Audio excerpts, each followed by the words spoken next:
जय श्रीराम. मी विशाल रोहनकर, प्रदेश संघटन महामंत्री, श्रीकृष्ण जन्मभूमी संघर्ष न्यास महाराष्ट्र राज्य. आज प्रामुख्याने बोलायचे म्हणजे महाराष्ट्रामध्ये जे एक उत्साहाचं वातावरण आणि आनंदाचा क्षण आपल्याला बघण्यास मिळतोय. आज नवरात्राच्या प्रारंभी केंद्र सरकारने मराठी भाषेला अभिजात मराठी भाषेचा दर्जा मिळवून दिल्यामुळे मराठी माणसांमध्ये एक नवं चैतन्य निर्माण झालंय, एक उत्साह निर्माण झालाय.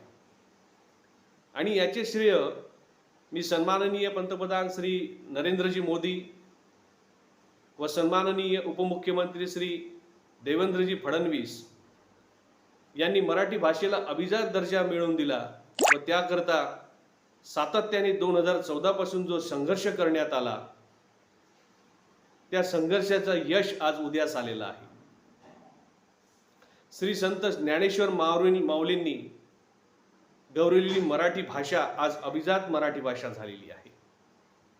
लीळा ग्रंथ, ज्ञानेश्वरी, विवेक सिंधू अशा ग्रंथांचा संदर्भ मराठीला अभिजात भाषेचा बहुमान मिळवण्यास महत्त्वाचा ठरलेला आहे.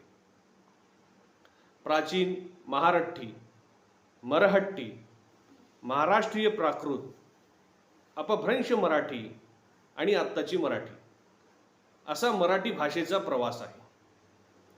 आणि या प्रवासाला पूर्णत्वास नेऊन अभिजात भाषेचा दर्जा मिळवून दिल्याबद्दल मी श्रीकृष्ण जन्मभूमी संघर्ष न्यास महाराष्ट्र राज्याच्या वतीने पुनश्च सन्माननीय श्री पंतप्रधान नरेंद्रजी मोदी व सन्माननीय उपमुख्यमंत्री श्री देवेंद्रजी फडणवीस यांचे भरभरून आभार मानतो व सर्वांना नवरात्री उत्सव व दसऱ्याच्या मनपूर्वक शुभेच्छा.